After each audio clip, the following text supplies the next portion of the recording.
രാത്രി തന്നെ നമുക്ക് നമ്മുടെ ക്യൂട്ട് കപ്പിൾസിന് ഒരു സർപ്രൈസ് കൊടുത്താൽ ഒരു കാര്യം റിയലൈസ് ചെയ്യുന്ന മൊമെന്റ് ആണിത്.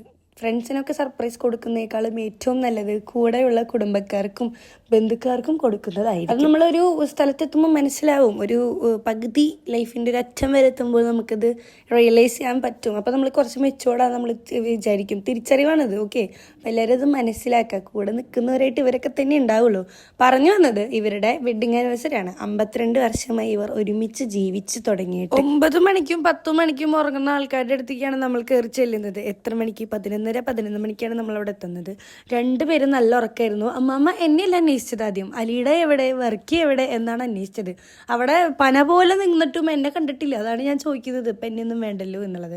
പക്ഷെ എൻ്റെ അപ്പാപ്പൻ എന്നെയാണ് ആദ്യം മൈൻഡ് ചെയ്തിട്ടോ. അതങ്ങനെയാണ് ഞങ്ങൾ തമ്മിലുള്ള ഒരു ബോണ്ട്. അപ്പോൾ നമ്മൾ കേക്ക് മുറിച്ച് നമ്മൾ ചോക്ലേറ്റ് കേക്ക് അങ്ങനത്തെ ഒന്നും കേക്ക് വാങ്ങിയില്ല. കാരണം ഇവർക്ക് അത് കഴിക്കാൻ ഇഷ്ടമല്ല. അതുകൊണ്ട് നമ്മൾ സാധാ ഒരു പ്ലം കേക്കാണ് വാങ്ങിയത്. അപ്പോൾ മുഖ്യമായ ചടങ്ങിലേക്ക് നമ്മൾ കടന്നു. കേക്കൊക്കെ മുറിച്ച് ഞാൻ വിചാരിച്ച മുറിച്ച് കഴിഞ്ഞിട്ട് രണ്ടുപേരും അങ്ങോട്ടും ഇങ്ങോട്ടും വെച്ച് കൊടുക്കില്ല എന്ന്. പക്ഷെ അൺഎക്സ്പെക്റ്റഡ് ആയിട്ട് എൻ്റെ അമ്മ അത് ചെയ്യുകയും ചെയ്തു. അല്ലെങ്കിൽ ഞാൻ പറയുന്നറിയാം. അങ്ങനെ കേക്കൊക്കെ മുറിച്ചു. ഈ കേക്ക് മുറിയാൻ കുറച്ച് പാടുണ്ടായിരുന്നു. പക്ഷേ ഈ കേക്ക് കൊള്ളാം, എനിക്ക് ഭയങ്കര ഇഷ്ടമായി. ഞങ്ങൾ വീടിൻ്റെ തൊട്ടടുത്തുള്ള ഒരു കടയിൽ നിന്ന് വാങ്ങിയതാണ്. നല്ല ടേസ്റ്റാണ്. ഞാനടക്കം കഴിച്ചു. ഞാൻ സാധാരണ ഇങ്ങനത്തെ കേക്ക് കഴിക്കാറില്ല, പക്ഷെ എനിക്ക് ആ കേക്ക് എന്തോ ഭയങ്കര ഇഷ്ടപ്പെട്ടു. കണ്ടില്ലേ എന്താണ് അവരുടെ സ്നേഹം. നമ്മളൊരാൾക്ക് സർപ്രൈസ് കൊടുക്കുന്നുണ്ടെങ്കിൽ അതിൻ്റെ ഏറ്റവും വലിയ ലക്ഷ്യം എന്ന് പറയുന്നത് അവരുടെ മുഖത്ത് കാണുന്ന ആ ഒരു ചിരി, ആ ഒരു സന്തോഷമാണ്.